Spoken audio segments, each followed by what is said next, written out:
my lovelies. Happy Wednesday. I hope you're all okay. I hope everyone is well. We're back to a Wednesday evening. It's been a long time, hasn't it? It's been what, like, I think I've missed like 3 because I've been away with Sewing Street and Harrogate show and stuff. So yeah, it's I'm back to normal this week, although the last couple of days have not been normal.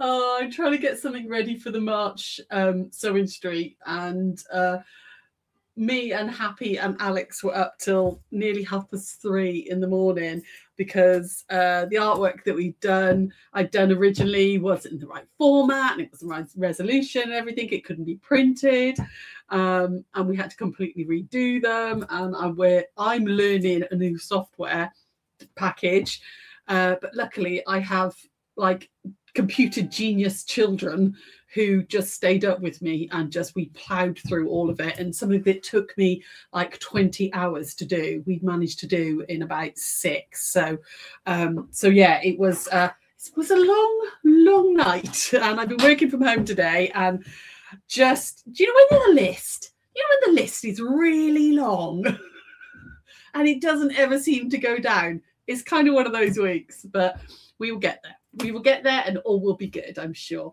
Oh, it's still very cold by you, is it, Jenny? Oh, it's been all right, actually. I actually felt the warmth from the sun today. I walked over to the shop because the lovely Anne bought me some bread that from the local bakery by her that I can't get anymore, and it was incredible. And you can't get it, and she bought me a loaf, so I whipped over to the shop for 10 minutes just to say hello, pick up my bread so I could have my lunch, and yeah, the sun was actually quite warm. It still needed a coat, but you could feel the sun on my face today, which was lovely. Right, we are going to do, it's a slightly longer one tonight. Let's say hello to some people first. So hi Claire, hello darling. Hi Eileen, hi Helen, hi Jeanette, hi Tanya. Who else is there? Anne is there. Hello, my lovely. Yeah, lots and lots of you coming online. Fabulous, fabulous, fabulous. It's going to be a slightly longer one today to make up for missing the last few Wednesdays. I've got a little project for you, which uses up orphan blocks, but I'm actually going to show you how to make a block today, as well as make the bag as well. But if you don't want to have to make the blocks and you've got orphan blocks hanging around, it's a good, really cute way of making a little bag. I wanted it because I wanted a bag, a smallish tote bag, to take my knitting and crochet with me when I'm traveling. So that was the hit the road thing. So it's a little tote for traveling, but a way of using up some different blocks. Hi Carol, hello my lovely. We are going to do a challenge post as well tonight, because we haven't done one since before Christmas. So we will do a challenge post. I think I'm going to do it, and we'll run it over the weekend until next Tuesday. What's that, Eileen? You're going to have to leave early and catch up later. Oh, that's all right, my lovely. Hopefully you're doing something fabulous. Hi Ali, hi Maxine. Oh, lots of you coming online. Fabulous, fabulous. So I'm going to do a challenge post, and I want you to show me your bags, because we're making a bag this evening. I want to show me bags. It could be a bag you've made. It could be a bag you've been given. It could be a pouch or a tote bag, or a huge, great big weekender bag, or a duffel bag, or I don't know, I'll take to a tote backpack. It could be something that somebody, it could be a pre-made bag. You don't have to have made it. But what I'll do is, on our main Facebook page, I will put a challenge post up, and you can post all your pictures under there for me, with a little comment with a picture of the bag, and everybody that posts a picture of their bag or a bag, we'll go into a draw, and I'll draw that next Tuesday. Okay, so we will do a challenge post, because like I said, haven't done one for ages. Right, let's whip over to the overhead and let's get sewing, because this may take some time. There we go. Right, so what we're going to do tonight is we're going to make one of these bags. Okay, so this is, hang on, let me get my water out of the way as well. I've called it the Hit the Road bag because I had made one of these blocks, which is a railroad block, ages and ages ago, because I was going to do a whole quilt in these. I think I did it as a demo, never got around to doing it. So I've got orphan blocks coming out of my ear rolls. So this has got, so what I've done today is I've prepped another block, and I've made this into a really, really nice, so it's a good size. So that's sort of 12.5-inch square by sort of 2.5 on the side bit. Okay. And I wanted a smallish tote, even though you can still get quite a lot in there. You can see it's a good old size, just to take whatever knitting or crocheting I'm doing at the time in one bag, so I can take it in the car for if I'm not driving, if I'm being passenger princess, I can just pick this up and take it with me. Okay, so this is what we're going to make today. However, so I'm going to show you how to make this block, sometimes it's called Jacob's ladder, sometimes it's called a railroad block. Okay, so I used these were Tula Pinks. I had a fat 8th bundle, but you can obviously do this in any fabrics at all. And like I said, I'd already had one block made up, and I thought, how can I use that? I want to make it into a bag. So I did make a second block. Okay, but you can use any 12.5-inch block for this size. When we actually get to the bag bit, I'm going to show you, for the blocks we made yesterday, I'm going to show you how you can make a smaller bag as well, just to show you the technique. But brilliant for orphan blocks, because these could be any blocks either side. They don't have to match. They could be any blocks you've got there, any ones that you've got hanging around. However, I thought I'd show you to start with how to make this block, because it's a super simple block. Jacob's ladder, one you've probably already done, but it's a neat, nice, easy one to do. So I did have a little bit of this fabric left in a different colorway, and that's what we're going to do to start with. So it's going to mean that I've got another another orphan block, but I'll make it into a project wallet or something. So if you want to make the block, if you're not going to use orphans, okay, you will need from fabric A 2 5-inch squares, and then also 10 2.5-inch squares from fabric A. Fabric B, you want 2 5-inch squares, and then fabric C, you want 10 2.5-inch squares. Okay, so I'm going to start by making half square triangles, which you should all know how to do by now if you've been following us at any point. We're going to put these right sides together, okay, because we want to make 4 half square triangles like that, and like that. And then we're going to draw a line, diagonal line across, and make the half square triangles. Tanya, you can't travel and crochet. Do carry your crochet around for when you can't get to the beach or walk. I found that putting an eyelet is handy for wool ends to go through. Oh, yes, that is a good idea. Yeah, you could absolutely do that. That would be a good idea. Okay, so diagonal line across that one, and again across this one as well. So because this is a longer one, you guys are going to have to talk to me tonight. Tell me what's going on, what you've been up to, all the rest of it. Hi, Leslie. Hi, Lynn. Oh, fab. Oh, good. Well, hopefully you can make one then, lovely. Hi, Jane. You're coming online as well. So 1/4 inch either side, make the half square triangles. So over to the machine like this. I don't know why this camera is fuzzy. It is slightly fuzzy. I've been playing around with it, but I can't get it to focus just here. I think I might need to buy a new little camera for this one. So I'm going to do scant 1/4 inch down that side, and because again, chain piece in them. But yeah, showing you how to do this block. It's actually going to give me another orphan block, and I have to maybe I have got a little bit more in a different color of this fabric. I might make a second bag. You never know. There we go. Right, all the way down that one. I do love these Tula Pink fabrics. Anything neon, and I am there. I love a neon fabric. There we go. So chain piece those two like that. Bag looks like a good story. It is. Thank you, lovely. Yeah, it's a nice size. It's come out. I'm happy with how it's come out. So there we go. Hi, Linda. Hello, lovely.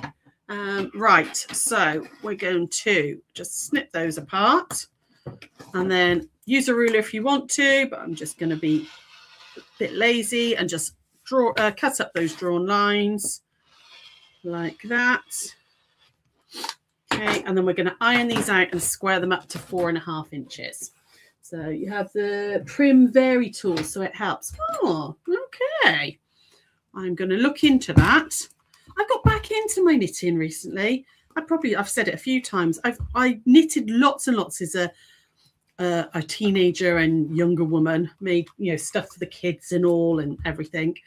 And then really got back into crochet and crocheted for years and years and years and years, and was always about the crochet. But I've got back into the knitting. I'm finding it very relaxing, finding it really like shutting my head down, which frankly I need. So there we go, nearly there, last one. And then what we're going to do is just square these up to 4.5. So this is a really, you know, this is a beginner's block. It's not anything complicated. If you want a quick block, you know, to make a quilt, it's really effective. You could use all sorts of different fabrics with it. Can't find my rotary cutter, there it is. So we're going to square this up to 4.5 inches. So as always, diagonal line along the seam, make sure my 4.5 and 4.5 is within the fabric. And then we're going to trim up that side. Oh, don't move. And along that side. And turn and do the 4.5 by 4.5. So who's done a Jacob's ladder block? It's one of those blocks that it's called Jacob's ladder, but it's also called a railroad block. A lot of blocks have, you know, more than one name, but maybe it's just where it, you know, different people have, you know, as it's changed and everything, when it's gone from country to country and things. But yeah, used to be called a railroad block, now called a Jacob's ladder. So nearly there. Have you thought about using a laser light instead of drawing the lines on? I've been wondering if they're a good idea. Ooh. I haven't ever used one. I have seen them, never used one. I might have a little investigate of that. It's something I have thought about doing. Oh, hang on, I've got a silly pop-up. Let me just get rid of that a second. There we go.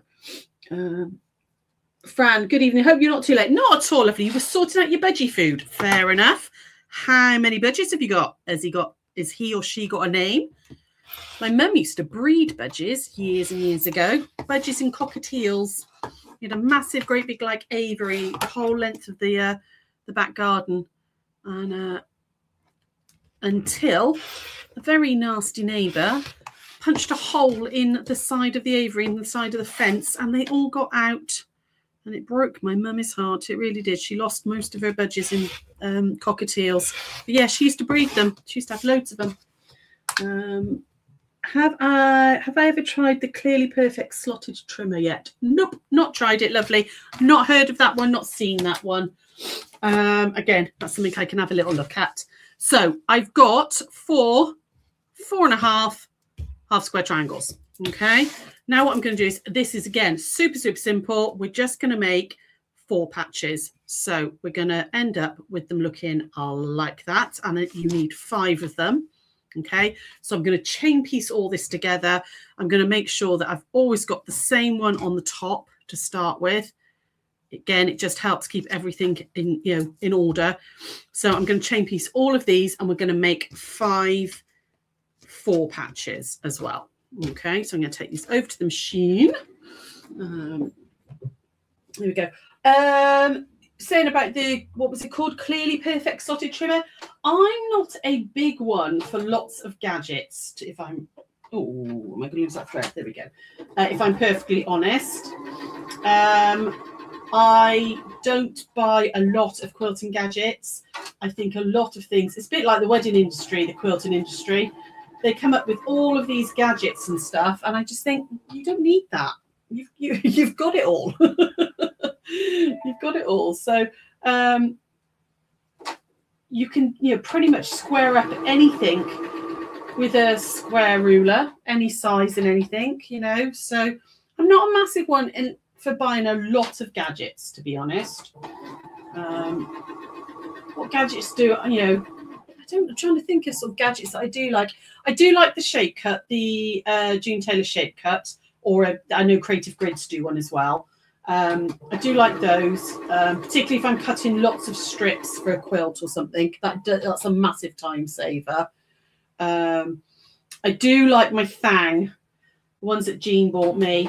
I'm a little bit obsessed with those. Those are a brilliant little gadget. But yeah, I'm not a massive one for huge gadgets.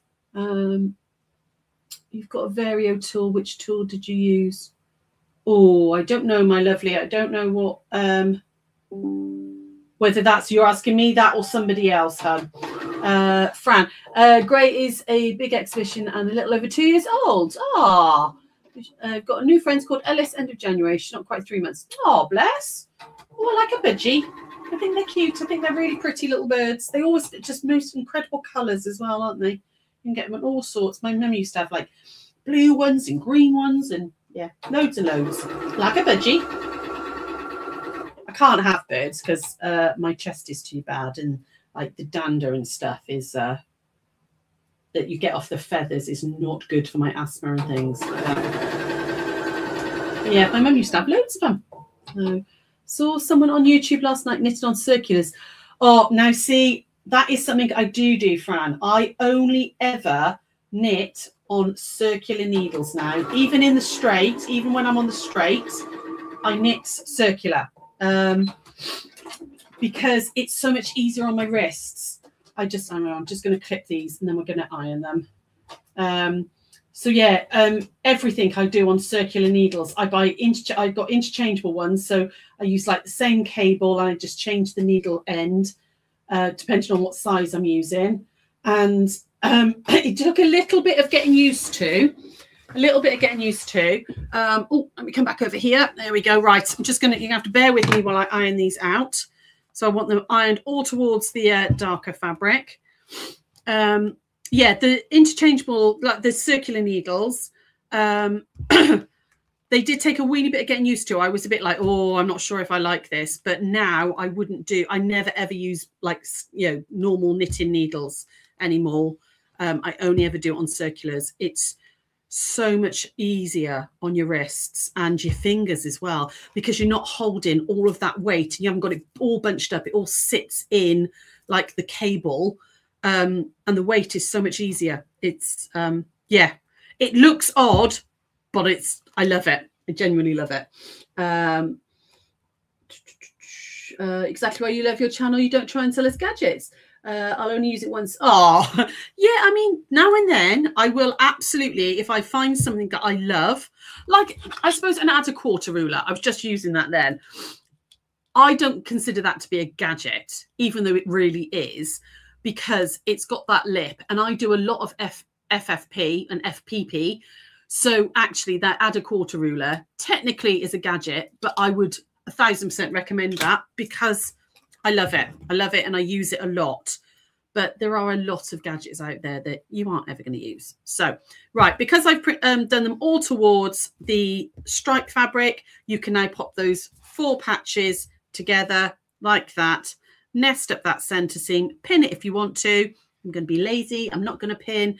And we're going to stitch across there. Okay. And we're going to do that. So I've got 5 of them like that. Okay. And we're going to do it on all of them. So back to the machine we go. Where am I? Over there. Then use circular needles when knitting the cart. Yeah, I find that as well. And you also haven't got like those, you know, the pins, the knitting needles then like sticking out of your bag. It folds down a lot smaller. Fran, you use both circular for cowls, but you prefer long needles as you were taught, holding needles under your arms for control. Oh, see, was never taught that way. Hang on, if I got this the right way around. Yeah, here we go. So yeah, yeah. I mean, I do see a lot of people, particularly in Europe and all as well. They'll have really long needles, don't they? And they'll tuck them right under their arm, and then sort of knit really fast. You know, knit and purl really fast with one really static. But I've never learned that one. Lynn, I think you're chatting to somebody else about the Vario stuff. So I will leave. I can't answer that question, lovely, because I don't even know what a Vario tool is, to be honest. I am going to look it up afterwards, but I don't know what it is, my love. Right, that one there, nearly there. Let's do these last ones. I mean, this is all very simple stuff, but it is a cute little block, and it does look very different depending. I mean, I'm, like I said, using all these tulas up. These were fat 8s that I had left over. And I thought, well, I've made that one block. Let's use the rest up. No, hi Sandra, you're running late. What are we making? We are going to make a little bag using orphan blocks, which can be any size, this bag. We're actually using a 12.5-inch block to make the bag, but I'm actually going to show you how to demo it as well with an 8.5, but it's all the same method. So Italian grandmother also taught you to crochet. Yeah, that makes sense then, lovely, isn't it? So I think it's quite a European thing to like tuck the needle right under your armpit and stitch. So as ever, I'm just going to do one and then I'm just going to iron the others because I'm being lazy tonight. As ever, with a 4 patch or anything where you've got 4 bits intersecting, let's just take that stitch out there and that stitch there like that. Flip it over, take that one out there. There we go. And then we can open that out and those seams will spin nicely. And you've got a really nice, neat point on the front. Okay, so you get that lovely, lovely, neat point there. Okay. Now, I'm not going to do this with the others because I want to get on to actually showing you the bag. So I'm just going to press these out for now. I'm being lazy. Normally, I would absolutely spin all those seams, but just for quickness, we are just going to press those one way. But actually, I don't know if you can actually see the difference. I don't know if it's showing up on camera, but you definitely get a much neater, flatter block by spinning it than you do by not spinning it, because that's just a bit off center there now where you've got all that bulk here. But anyway, so Jacob's ladder, hit the railroad block. This is what you need. So you're going to put your 5, hang on, let me just come to the bigger one a second. There we go. You're going to put your 5 4 patches. I keep wanting to say 4 5 patches, but that's not right. 5 4 patches, 1 in each corner, and have them all go in the same direction. Okay. And 1 in the middle. Okay. So can you see you've got that lovely diagonal coming across there. And these are echoing it, so they're parallel, okay? And then your half square triangles are going to go in the other 4 places. So you want to think about your dark fabric, not what you've used as your background, but your dark fabric at touching. So you want the points to kiss like that, okay? So you want those 2 points there to kiss, and you want it over here, and you want those 2 points there to kiss like that. Go, mwah! Okay, ready for Valentine's Day. Give them a little kiss. Okay, and there's your Jacob's ladder block done. It's a very, very quick one. Okay, very, very quick one. Ooh, what's that, Fran? What does everyone think about creating a quilt similar with a single color fabric and leaving the design to accurate cutting? Ooh, yeah, why not? Go for it. I absolutely. I think it's a challenge. You know, particularly if you struggle with cutting, it's always a good thing to give a go. Really good thing to give a go. Right, so that's your block. I'm not going to stitch it together now because I'm going to want to show you how to make the bag, and we'll be here till 9 o'clock otherwise. But as always, you would then stitch that there, stitch that there, stitch that there, and then put the 3 blocks rows together to create a 12.5-inch block. Okay, which is what I did originally. And I had, where's the bag gone? I had this one, okay? I'd made that one. So, and I never got around to doing anything with it. So that's why I thought I'm going to make this bag, because actually I don't need another quilt at the moment. I'm never actually going to make enough blocks to do a quilt, but a bag would be useful. And I wanted a quicker make, okay? So 12.5-inch block, I made 2 of them. Okay, so I made another one. So that's the back and front of my bag. Now I'm actually going to use, for demo purposes, I'm going to use the blocks that I made yesterday. Okay, so you now can either make a smaller bag, because these were 8.5-inch blocks, or you're just going to have to suspend your disbelief for me and pretend that these are 12.5. Okay, but I can actually get the whole of this in the screen, so it's a lot easier to show you. So any orphan blocks you like, you're going to join them with a gusset piece. This is going to end up being the bottom. So measure your blocks, okay? Measure blocks. Mine are, these ones are 8.5. The original ones were 12.5. As long as you've got 2 blocks the same size, measure the block, and then you want a gusset piece for the bottom, which is 2.5 inches by the size of the block. So for this one, 2.5 by 8.5. For the other bag, 2.5 by 12.5. Okay. Sew that together. So I've got my gusset piece in there. You can see I've stitched that in there. And then you're going to measure whatever length this was once you put that piece in. So for this, it was, can't remember now, 18.5. Okay. By 8.5. So I cut 2 strips, which are 18.5 long by 2.5 and 18.5 by 2.5. Okay. So as long as you sort of stick to those measurements, you can use whatever size orphan blocks here that you like. Okay, so it could be 2 10.5-inch blocks. It could be 2 12.5. It could be like we did yesterday. This one, these were 14.5. Maybe you made 2 of these. You'd put a bottom gusset piece in, which is half by the width of the block, and then measure the whole thing. And you want to put 2 side pieces on, which are 2.5 by the entire length. Hopefully all of that makes sense. Hi, Anne. How are you, lovely? You okay? It's a good size for a child. Yeah, or a little lunch bag. You know, if you just want something to stick your flask or your Tupperware box in, this would work for this. Okay, so once you've done that piece, this is going to be the whole front of the bag. You want to cut yourself a lining piece, which is exactly the same size. So I like that.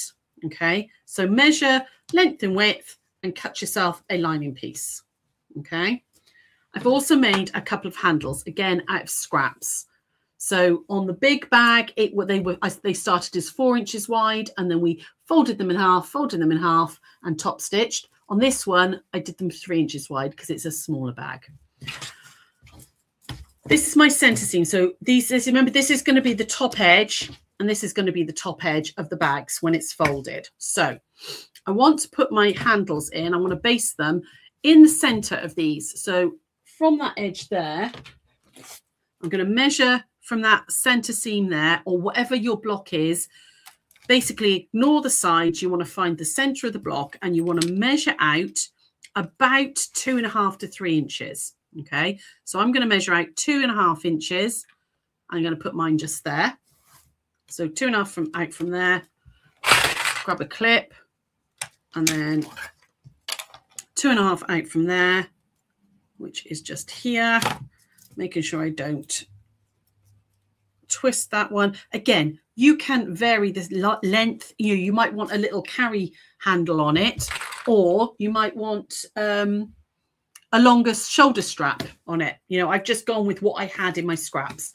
So there's my handle just that side, and then we're going to flip it, and we're going to put the handle the other side. So 2.5 in that way, just there. The lining could be more orphan blocks. Absolutely, Fran. Yeah, that's a good shout, actually.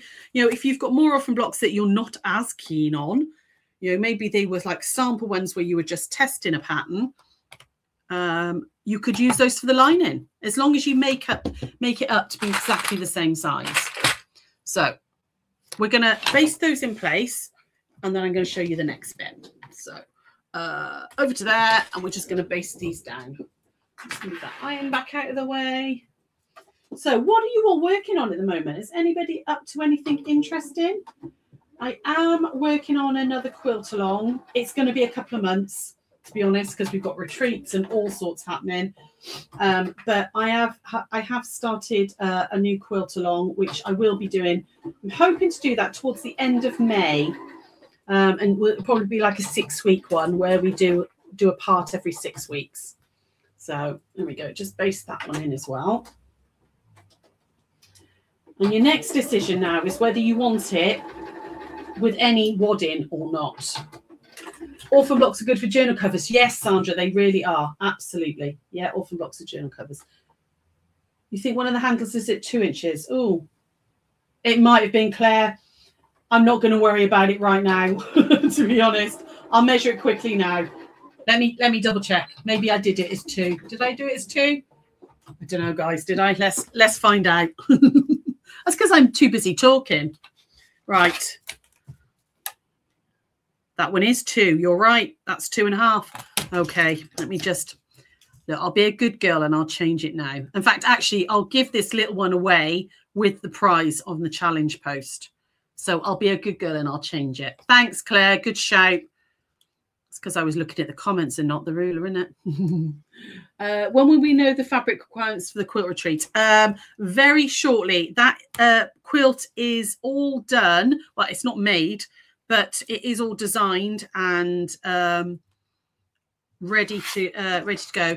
I'll be sending them out very shortly, Jean. Probably end of February, beginning of March, love. Okay. Right, let me just quickly do that one. Right, let's just rebase that one. Good shout, Claire. Well done. Glad you're watching it because I'm not. Don't apologise, Claire. That's good. Always please do catch me.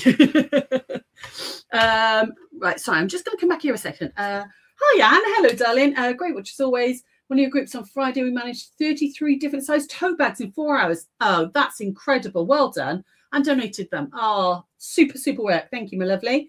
And Margaret, you're making the group quilt sampler Mark 2. Didn't like Mark 1. Fair enough. Fran, you'd hate my hacks on some pieces. Hey, don't worry about it, love. I'm all for a good hack. All for a good hack. Right. You can now decide whether you want to put this onto wadding or not. Now, I did with this one because I wanted it to be a bit thicker and a bit more substantial, but you don't have to. You can absolutely leave it like this, and which means it'll fold up a lot smaller, and it means you could stuff it in your handbag and have an extra tote bag with you. Okay. So I'm going to leave this one unwadded. All right. What we're going to do now is first thing I'm going to do is I'm just going to put a couple of pins right down here to hold these handles out of the way. One there and one just there. There we go. Susan, you're having a go at Manx quilting. Oh, amazing. Oh, I hope you love it as much as I do. This is now going to go right sides together. Okay. If you want to wad it, you would base this up, the front, ignore the lining. If you do want to wad it, you're going to just spray base this onto some wadding and do some really simple quilting. It could literally just be like a cross across there. I think on this one, if you look, all I did was literally just shadow quilt down that. It doesn't need a lot of quilting. Okay. So if you're going to wad it at this point and do a little bit of quilting. I'm not going to wad this one though. You found your wadding samples the other day. Thought they'd been binned. Oh, that's a good find, lovely. Glad you found them. Right. Sandra, you've been busy making racking and shelving at work today. Whacking them together with a mallet is good for frustration. Absolutely. Absolutely. I'd quite like to do one of those rage rooms. Has anybody seen them? Right, I'm just lining all these edges up. I'm going to put a pin in each corner first. Those rage rooms that you can go to, and it's all like there's old TVs and crockery and, you know, all random stuff, and they give you hammers and stuff, and they put you in safety gear and you can just smash it all up, which is incredibly wasteful. But I suppose if it's all broken, it's only going to go in landfill anyway, isn't it? And it's supposed to get rid of all your rage. I quite like the idea of it. Right, I'm just putting a few pins in to hold this all together. Now, you are going to leave a gap in one of the sides, all right? So you don't want to leave the gap near the bottom bit here. You're going to leave it about here. So as always, I'm going to try and remember. So I'm going to leave myself about a 3-inch gap to get it through, okay? So I'm not going to stitch in there. Where am I? That one. You have some wonky handles as the dog is chewed through several. Oh no, naughty puppy. Right. I've got my 1/4 inch foot. I'm just going to do a 1/4 inch all the way around. Okay, leaving that gap. If you've got your standard general sewing foot on, just use that. It really doesn't matter.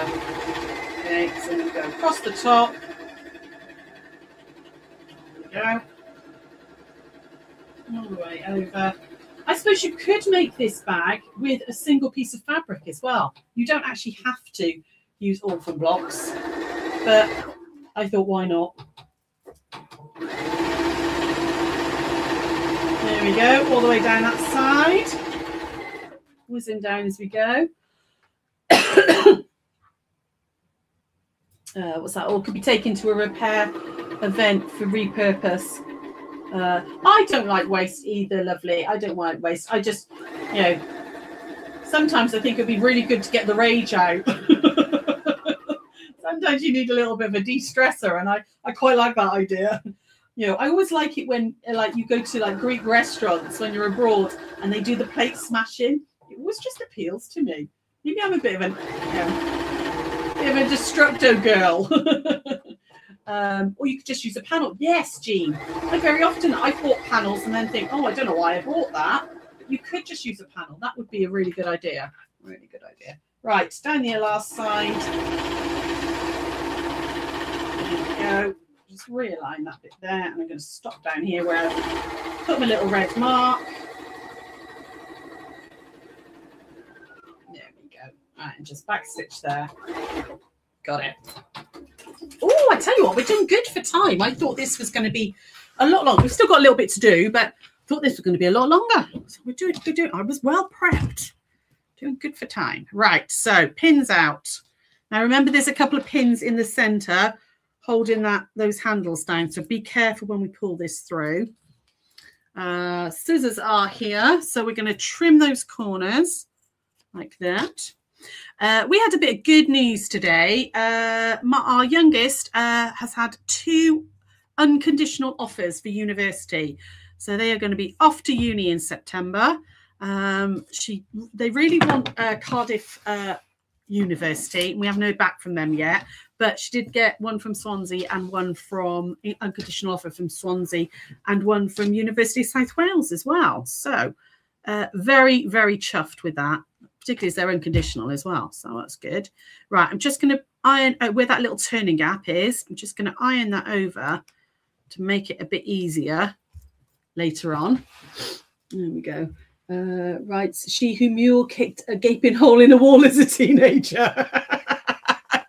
Ah, nice one. And then carefully, because remember this pin's holding those handles in, birth the bag through that little gap. Okay, come on. There's one. Let's have that one out so I don't stick it in my finger and try and get the... Out! There it is. It's me saying, be careful. I found it anyway. Right. So, push it all through.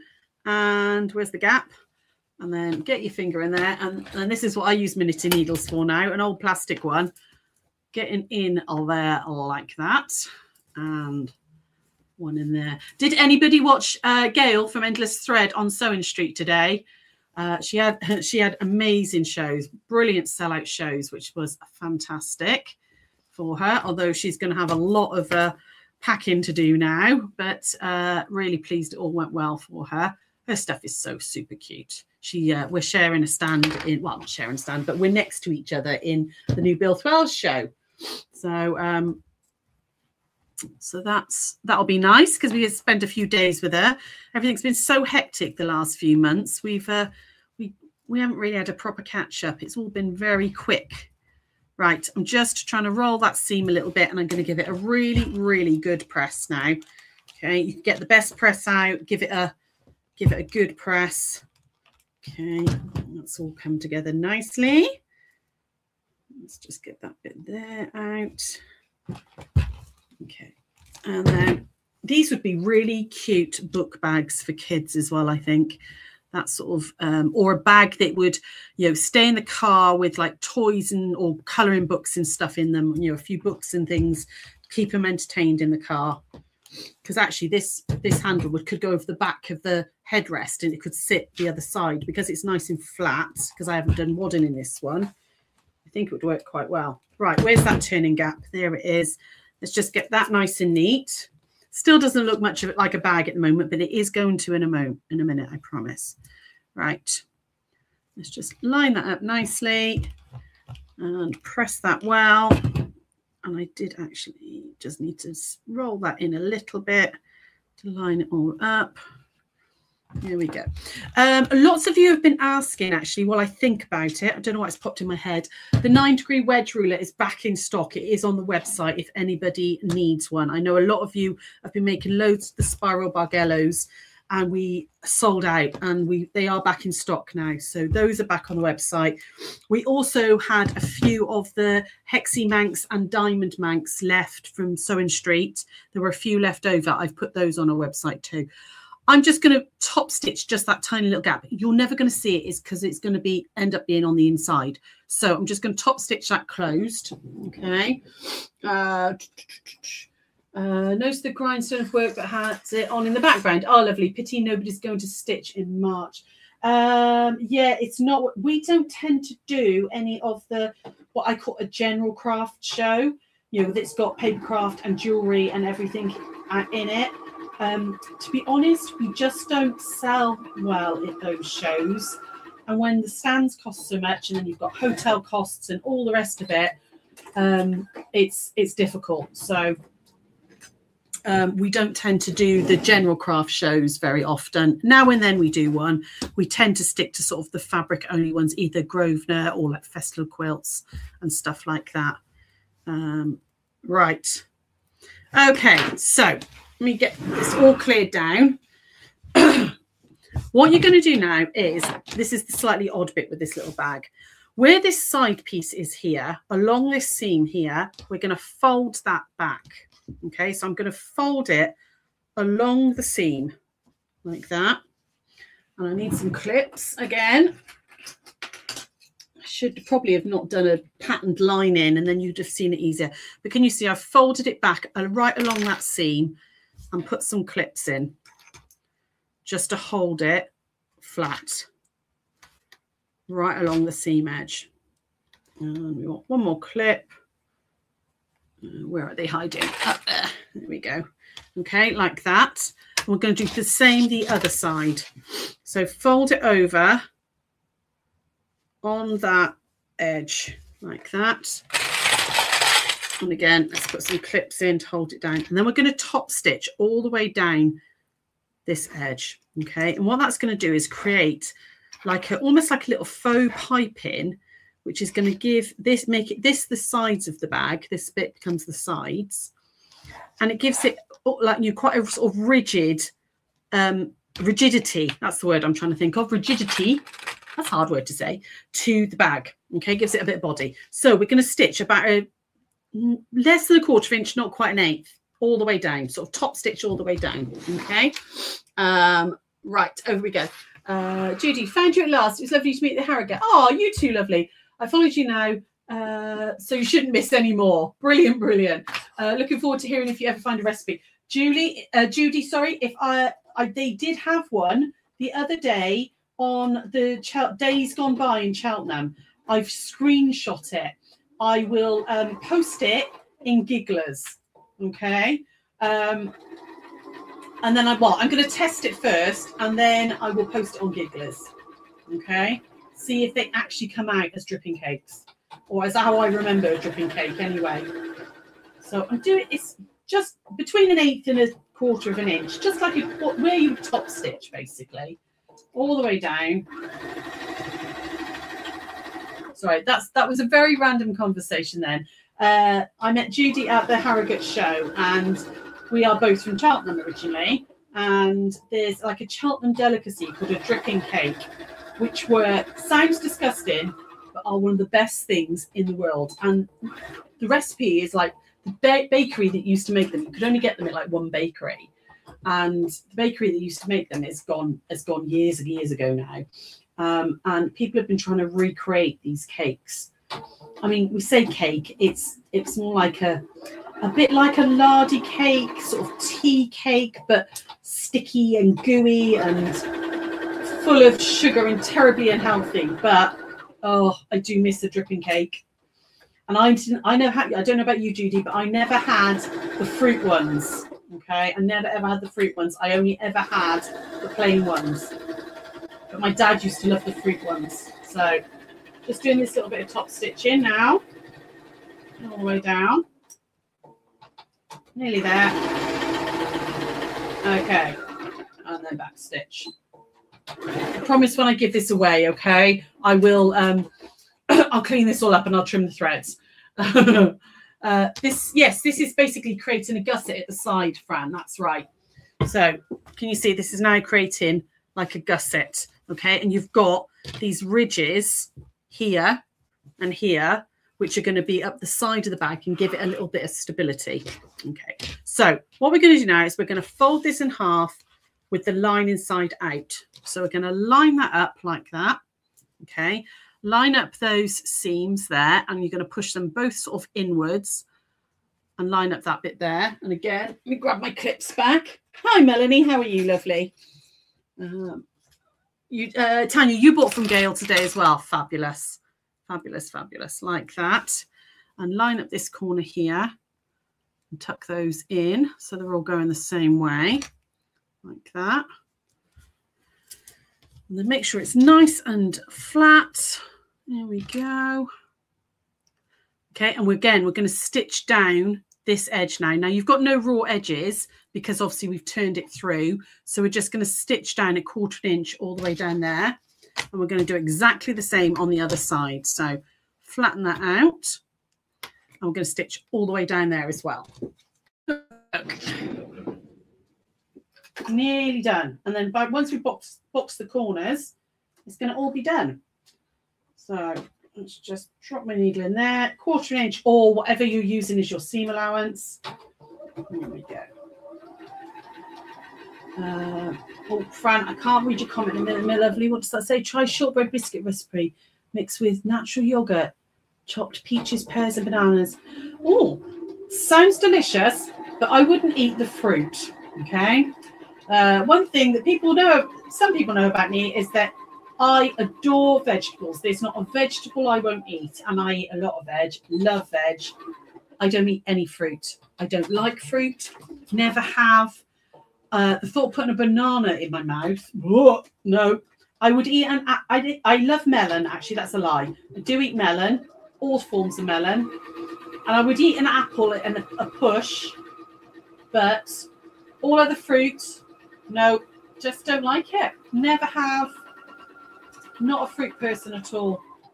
It's probably because I'm very, very allergic to strawberries, and I was sort of kept away from berries because of that as a child. So yeah, very, very allergic to strawberries. So stitch down the sides now. Okay, so this is actually obviously the inside. Actually, let me just do the close up a second. Okay, you can see I've stitched down the sides. That's basically just your seam allowance there. What we're going to do now is we're going to box these bottom corners. So if you fold this out like that, okay, you've got a really handy, I don't know if you can see it. This is the seam here, okay? That's the base. Now, if I fold that out and we're going to stitch, let me just put a clip there. Clip there a second. Leave my hands free. What we're going to do is we're going to stitch in the ditch there along that seam, okay? So it makes it really nice because you don't even have to measure anything like you would normally with boxing, okay? But you've got to stitch right the way across there. Okay, people don't believe you when I say you can't eat strawberries. Oh, Fran, it's way more common, isn't it, than people think? Yeah, I'm like proper EpiPen, majorly allergic to strawberries, and yeah, I have to be really careful with like any birthday cakes or anything like that they haven't used strawberry jam. But yeah, and again with this one, I'm going to stitch right the way across there as well. I'm just going to wiggle that a second because that seam is going the wrong way for me. Let me just check it there. Okay, I want it to go that way. That's it. Got it. I want it to go down. That's it. Better. It wasn't sitting quite properly. It's because I didn't bother to iron it. But yeah, there's more of us out there than people think, isn't there, with a strawberry allergy. So stitch right across that line. Handy guideline there. I don't know if you can see it. Can you see? You've got a seam line just there. Okay, I can just, it's really, I should have done this with a plain line in and you'd have seen it, but seam line there, which means you don't even have to measure the corners. Okay, so now here we go. Lovely, we've got auntie and niece watching. I'm going to tuck the needle in there, make sure that it's lock stitching, and then just stitch along that seam. There we go, right to the edge, and then back stitch. And we're nearly done, I promise. I know this has been a really, really long one. You could live without fruit. Oh, it always looks, and when people eating fruit, I always think, oh, that looks so tasty and stuff. And smell, like the smell of an orange. Oh, I love the smell of oranges. When people cut into an orange, the smell of it is incredible. But I just don't like the taste, and it's the texture, actually. I don't like the textures of fruit. There's, like I said, melon and an apple at a push, but that's it. Vegetables, however, honestly, there's nothing I won't eat. Right, there we go. So I've just stitched down those two seams there. Okay, I'm going to leave these free flaps. Okay, you could absolutely, if you wanted to, just put a little hand stitch in there, bring it up to that side seam and put a little hand stitch in there. I will do that before I give this away. Okay, and again on that side, just to keep them tucked in nicely. Then we can turn our bag right side out. There we go. And can you see, I'll show you now. Let me just turn that right side out. Okay. Can you see how that top stitch seam that we did goes all the way down, right the way across the bottom there, and then all the way back up, which gives that, you know, sort of, it means it'll stand up. It gives it enough stability to stand up. And it's done the same that side as well. So that little top stitch that we did, it's come all the way down. It's worked all the way across the bottom there and all the way back up there. So my bag, oh, that's super cute. Well, I promised I'd give it away now, but it's really cute. I like that one. That was with the orphan blocks from yesterday. So 2 8.5s. But actually, you could get a lot in there. Definitely good for a lunch bag. You could, you know, you could put actually some little ties in the top here, so you could just tie it shut. You know, do some nice little long ties or ribbon. But that's come out really well. I wasn't sure whether it would work with the little one. I was hoping. So that was done with 8.5-inch blocks. This one was done with the 12.5. You could make bigger ones again if you want, but I'm not giving this one away because I love this one. But I will give this little one away. Okay, I will finish it off properly, and we'll do it as a challenge post, and I will give this away with a prize. I'll find a nice little prize to go inside there. Okay, but I'll finish it off. All these, look at these ends everywhere. I'll make sure it looks pretty. Okay, but yeah, actually, if you're just taking lunch to work, you would get like a flask or your lunchbox in there, your packet of crisps, water bottle. It's big enough for that. You know, or you could put really long straps in it. You know, if you're taking your Kindle and just, you know, a little bits and pieces, cam snaps. You could, ooh, that's a shame. You could put a couple of cam snaps up there, couldn't you? That would keep it shut. Yeah. So lots and lots of things you can do with it. And that's it for tonight. I told you it was going to be a long one. It was to make up for not being here for 3 weeks. But hopefully that gives you some ideas of how to use up your orphan blocks. But you don't have to use orphan blocks. Like we said, you could make blocks to do this. You could do it as just one piece of fabric. You know, if you've got a really beautiful fabric that you want to showcase, you know, just do it like 2 lining pieces front and back and do exactly the same method. Rosemary, you know, unpicking your knitting. Oh, hun, I had to do that the other day. I'd put it down halfway through a row. And then when I picked it back up, I was doing short rows because I was going the wrong way. And I had to unpick loads. And it was really fiddly unpicking. Hate having to do that. But yeah, this one I'm really pleased with. I love these fabrics. Love, love, love them. We don't sell them, I'm afraid. It's just ones out of my stash. But have a little go at either the Jacob's Ladder block, which is works really well with just 3 fabrics. You could do more because each one could be a different thing. But the bag itself, brilliant for orphan blocks. Right, that's it for today, my darlings. I am going to go and sort out some tea. I need to patch some linen scraps now and see what I get using the suggestion. Oh, go for it, my lovely. Go for it. Ah, you're very welcome, everybody. Thank you, thank you, thank you. Sarah's back tomorrow at 1 o'clock. She's doing her fabric and bead bowls that she couldn't do last week because she couldn't get in the house because I was away in Harrogate. So yeah, all of that. All of that. So she'll be back tomorrow at 1, and then I will be back next week on yes, I will. I am back next week on Tuesday, 1 o'clock. Monday, of course, I've got Sewing Street, okay, at 8 and 9. Very early. They've changed the times for Sewing Street. So I'm in at 8 o'clock and then straight away again at 9 o'clock. So it's like you've got 2 hours of me waffling on. But I'm on with John, so that'll be fun. We always have a bit of a giggle, which is nice. So anyway, I'm going to go and sort tea. Take care, my lovelies, and I will see you real soon. Bye.